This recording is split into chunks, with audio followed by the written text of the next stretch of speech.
Okay, I switched my phone off. Just tried to start it and then somebody rang. So it's typical. Welcome everybody to Mark Bajerski YouTube channel. I sound like a robot, don't I? Welcome to the Pure Energy Healing Academy. Today we're going to talk about Moldavite, and I was going to save this for one of my stories in the book, but it'd be nice to talk to you about it, and it kind of hits two subject matters, which is, I think, relevant. So if you don't know who I am, my name's Mark Bajerski, and at 38 years old I became a full-time healer. And for 2 decades thereafter, I sit here now sharing the trials and tribulations, the amazing synchronicities, the healing powers of this universe, and all the magic that happened. And I'd like to talk to you about the day that I was full on, probably 7 years in, doing healing. I was never somebody who really listened to other people's information. I like to gather my own information. So I wasn't really somebody who, listened to somebody and then took it on board. I am actually quite a skeptical person, even though you say, well, you're meant to be a spiritual reader, psychic healer, like, aren't you all like that, gullible? And like, no, not really. I didn't believe any. In fact, I had kind of like a distrust in a lot of psychic mediums and rightly so, when you get to know some of them, like, yeah. So anyway, going back to the story, it was a beautiful story and I want to share it with you. So about 7 years in, I was really enjoying my life, enjoying the healing. I never felt healthier or happier. I'd probably now been involved with working with around, 200, 300 crystals. So I'm understanding what crystals are and working with them daily. Of course, I had some of my favorites, but I was always trying different crystals because I wanted to feel the healing properties within crystals, because I knew it worked, and it worked for my clients. It was working for me. It was working for children that had no belief, and the mother's saying to me, look, they've changed. Look at what's happened to them. It's like you realize that your clients are going through this process of, pure energy healing, which I was doing at the time, was working amazing, but it was nice to utilize crystals as well. Anyway, the phone rang, and a concerned person called, a lovely lady, and she was ringing on behalf of a friend.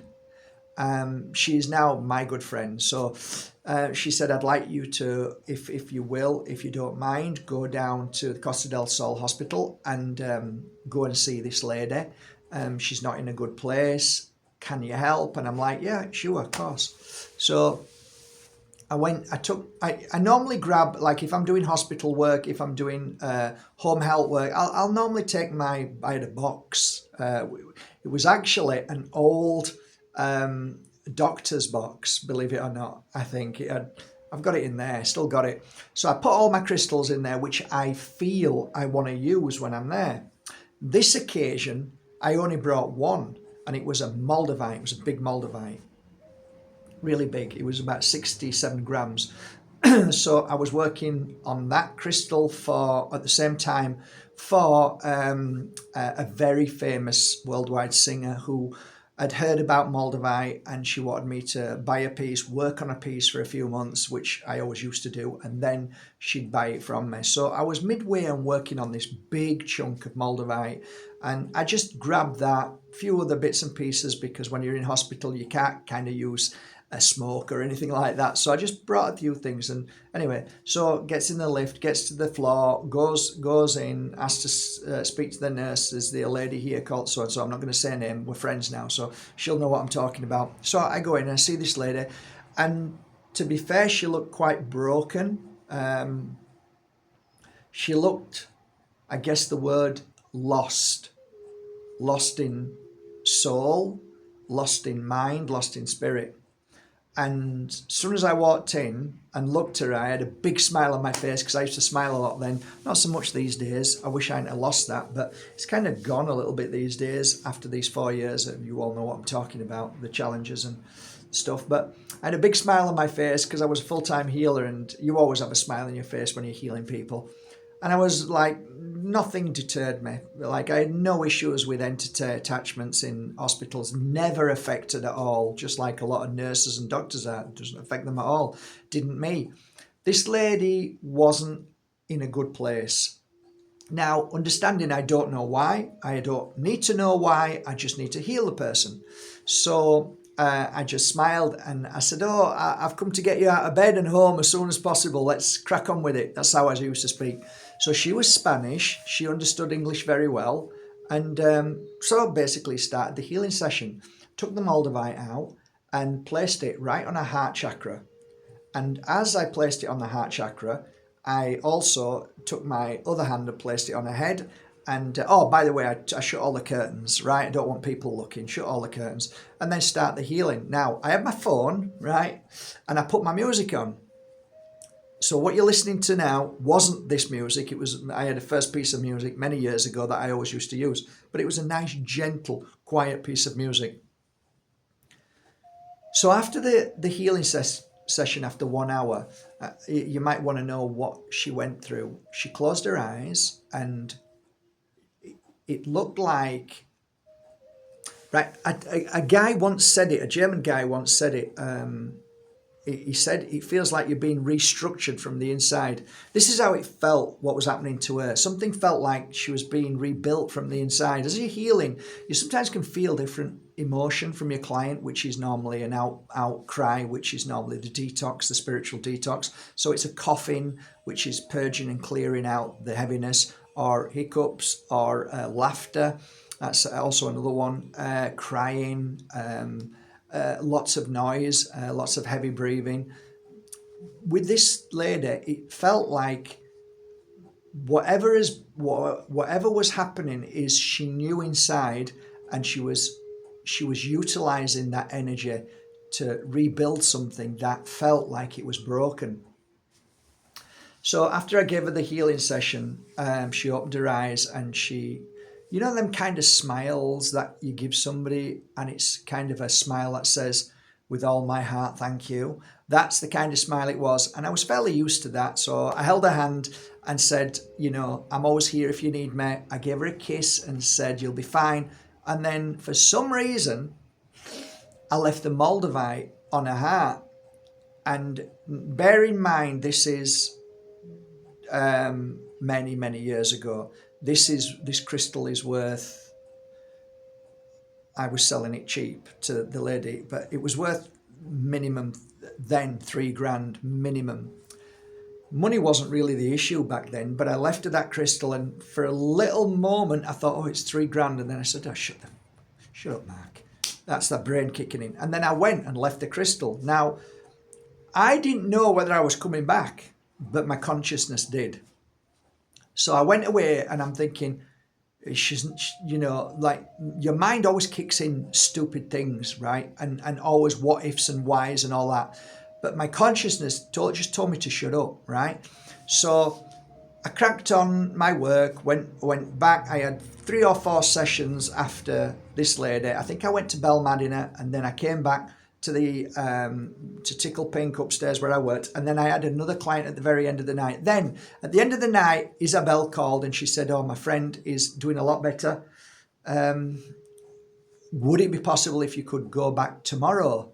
And I just knew I was going back tomorrow, and I even knew it because in my diary I had 9, 10, 11 available, and then 12 o'clock I start, and I'm like, yeah, would it be okay if I get there at between 9 and 10? And she said, this is perfect. So I went back. When I got into the hospital and walked down, this lady was sat up talking to the guy next to, it was a guy, it was an old man, and they were talking.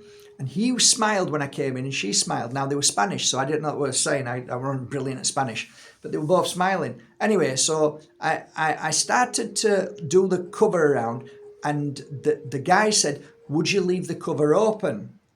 And I'm like, okay, if you want. So I left the cover open, and so obviously wanted to see what I was doing. I'd normally like it private, but they were talking and I felt that she was okay with that. I think she was very okay with that. So I says, oh, how are you doing? How are you doing? She says, oh, Mark, the Moldavite, and like she's holding it. I'm saying, good, keep it there, hold it there. So I do another hour's healing when I'd finished. This wasn't as profound.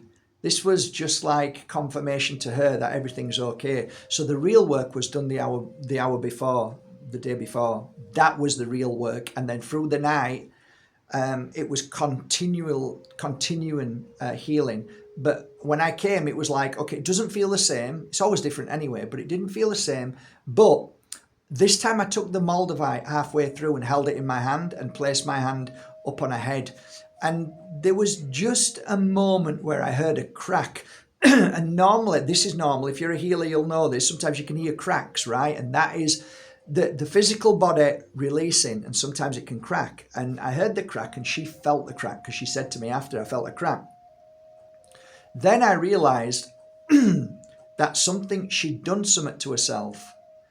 And it felt like whatever happened had released. So whatever the heaviness, what happened, which crunched her head, it had cracked open. So something cracked open the skull or something, but you'd literally heard a crack.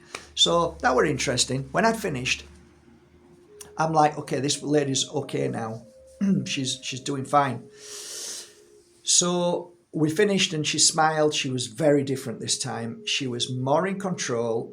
There wasn't a smile of thank you. It was like, I'm in control now. I'm all right now. Everything's fine. And I was pleased because she's like, I don't feel bad that she's not herself and strong, but she is today. So she gave me the Moldavite, and I took the Moldavite back and I held it in my hand and sat with her. And she said, I'd like to just talk to you before you go. So the story goes that she'd been preparing about 6 weeks prior, over 2 years, to go to a place to do ayahuasca. She's very spiritual. She did the ayahuasca and she ended up in hospital. Now, I'm saying this not because if you've done ayahuasca or you're about to do it that you should worry. I'm just saying that some people, it can affect them. Just like anything that you take. You can eat peanuts and some people can be affected. Well, the spiritual aspect of that is also, there's loads of reasons why, but hey, when people say to me, ayahuasca is brilliant, I say, well, not for everybody. Why? Because I've been into hospital and I've helped lots of people who have been traumatized by it. So this lady had been in hospital for 2 weeks and she wasn't getting any better. After the healing session, the nurses says, oh, she's getting better now, which is great. Might not have been my healing. I don't care, but she was better. That's all that matters. But the wonderful thing was that she told me that through the night, she didn't let go of the Moldavite and she felt her body cracking, almost like the same pain as in her head, but the whole body. And she said that she held this crystal and she said she believes whatever, she wasn't into crystals like I was. She didn't know what she had hold of, but she was sure that every time she put the crystal down, went to the toilet, came back, picked the crystal up, she said she could feel something happening. And through the night, she said she'd had a release of lots of things that whatever happened to her has now gone. And that was something that I picked the Moldavite up and I smiled and I said, this is Moldavite. There's something very special about this crystal. I can't explain, but I'm still learning. And she smiled and I left. But up until this day, whenever I get Moldavite, I say, it's special. I don't really know why, but I'm still learning. And right at this moment, I have some crystals here that I'm going to show you, Moldavites. I love working with them because I don't know what I'm going to get. I don't know what's going to happen from moment to moment, whether I wear it, hold it, or sleep with it on my third eye, or meditate with it. There's always a surprise with Moldavite, always something new, and there's always something that I can get. What do I believe happened with the Moldavite and that lady? I think coupled with pure energy healing, coupled with a powerful crystal, whatever her experience was, whatever negativity she embraced, absorbed, whatever happened to her that sent her into a place of disrepair, lost. The Moldavite brought her back to herself. The healing session brought her back to herself. And the miracle of the change in 2 days was phenomenal. To this day, I know this lady, and I was very close to the head nurse of the Costa del Sol. In fact, she was the one who helped me through my broken shoulder. She did everything there for me. She was like my angel. So at the end of the day, right, Moldavite is still with her, right? It's still with her. So she wears it all the time. Now, if Moldavite was nonsense, if it didn't mean anything, do you think after, I don't know, 13 solid years, that every time I see her, she's always wearing Moldavite? Do you really believe that something that has no significance in somebody's life, that they just keep wearing that same crystal for, well, not as long as me, but for a decade and more? So it kind of is a really telling story of the power of Moldavite, for sure. So I hope you enjoyed that story. If you're not kind of interested in looking at my crystals, now's the time to say goodbye, because this is for those who love my Moldavites and want to see them. So here's a great opportunity. Let me just turn that on and I'll show you the first one. I'm actually wearing a very similar one right now. Hey, look. And if you turn them both, you can see that they've got this kind of beautiful shape. Look at that. That's just that curve, that hook. It's beautiful. Really lovely. So here's my first piece. Look at that. Oh my God. Isn't that gorgeous? So what you're looking at there is, I'd say a AA grade. It's gorgeous, from Maliklum. As you can see, it just, the inclusions are fantastic. And it's been mounted. I actually quite like the mount. I think it's a nice, chunky mount. It's sterling silver, but dipped in rolled gold twice, 3 times, between 2 and 3 times. So it's thicker. It's got a thicker coating. And Moldavite ain't easy to mount, right? So it's, when you look at it, it's not, oh, it's perfect. You can see, like, if you look carefully, it has to be mounted in a way that it's tight. So I think that's a beautiful job. It's not like you're dealing with facets, you know, cut and perfect, so you can mold them very easy with whatever, silver and gold. So this is a crystal with all shapes, and so it's hard sometimes to mount. So that's pretty good job, I would say. The signed MB collection, all of them, so you know that they're genuine Moldavites. And this particular piece is, including the solid silver roll gold, is 7.5 grams. Now, it's a beautiful piece. It's really beautiful. So that's my first piece. My second piece here, look at that.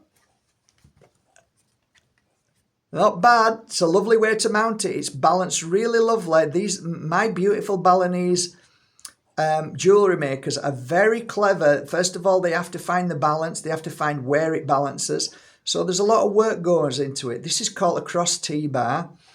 And I love the mounting. It doesn't take away from the Moldavite at all.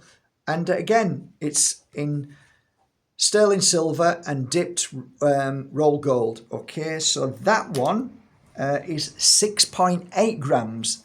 Beautiful. Okay, next piece. You like it? Look. Okay, wow, look at that. Absolutely beautiful. Isn't that gorgeous? Hey, look. Beautiful piece. Nice mounting, and what we got on that? We've got 6.9 grams. So that's the third piece. Here's the fourth piece. Really lovely. Gorgeous. See that? Lovely jubbly. Wow, look at the colours of that. That is beautiful. Gorgeous. And this gorgeous piece weighs a whopping 7.2 grams. And then the next gorgeous piece, this is lovely as well. Look at that. That's beautiful.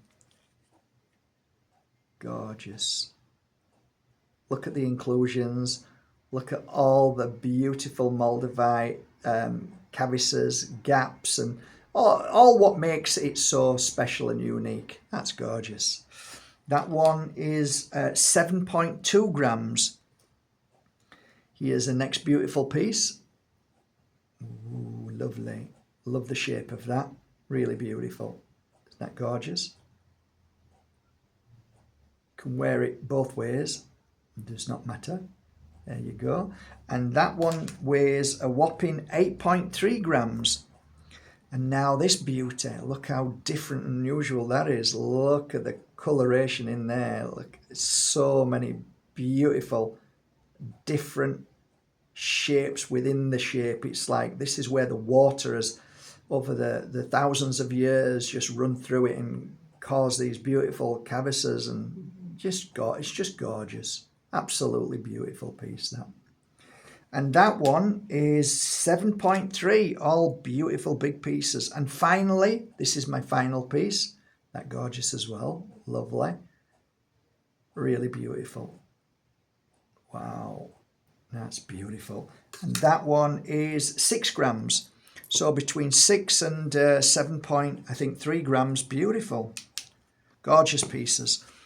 All right, well, that's it. I hope you enjoyed this story, and I hope you enjoyed these, only small collection of Moldavite roll gold from Maliclum. They'll be on the website, and I'll put one link below. And if you are looking for a piece of Moldavite, then you know you'll come to a genuine dealer, which I am, of Moldavite over 2 decades, and you know that you've got the most beautiful pieces. Plus the fact every piece of Moldavite, I've worked with them over 20, 30 hours. So I also put pure energy healing into them. That's been my, I guess, signature mark of being a crystal seller and a healer over 2 decades. So I hope you appreciate and feel the energy from it. Have a beautiful day. Thank you so much. Take care.